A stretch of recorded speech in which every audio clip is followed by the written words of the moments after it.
Hello, hi.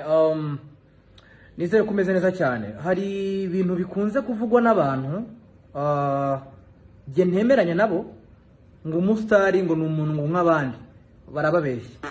Wapi? Umustar ntago ari umuntu nk'abandi. Umustar ni umuntu udasanzwe.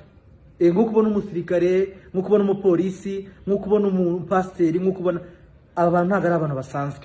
Hari ibintu by'agasuzuguro njya numva ariko usanga biba mu Rwanda gusa, usanga umusitari abantu bamufata nk'umuntu uraho usanzwe.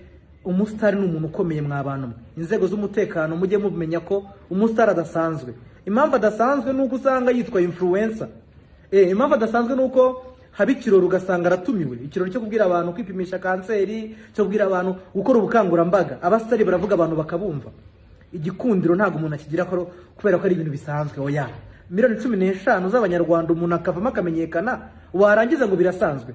Ntago ari byo. Ikindi nshaka gusaba inzego z'umutekano, especially RIB, abatitire n'inkuru mujya mwandika ku bahanzi birabafekta, ntago ari byiza. Ubushize mwabonye inkuru ubwo umuvugizi wa RIB bwana Murangira Bitseri yakomozaga ku bujura bwakorwaga n'urubyiruko, insoresore zagendaga zikiba abantu zikoresheje imodoka, bigeze kuvuga ngo Kevin nawe yarari muri abo bantu, ariko yarabeshyerwaga. Baramubeshyeye icyo gihe Kevin. Sinabonye urwego rwari buruza rukavuga ruti twaribeshyeye Kevin ararengana, barabyihoreye birangira gutyo. Ikindi, uwitwa Bill Ruzima afatwa mu nkuru z'igihe yanditse yavuze ko Bill Ruzima akurikiranyweho kunywa urumogi no kurutunda. Ariko amakuru ahari nuko Bill Ruzima ari muri rehabilitation i Huye. Umuntu utunda urumogi ntabwo ajya muri rehab. Umuntu utunda urumogi aba rucuruza.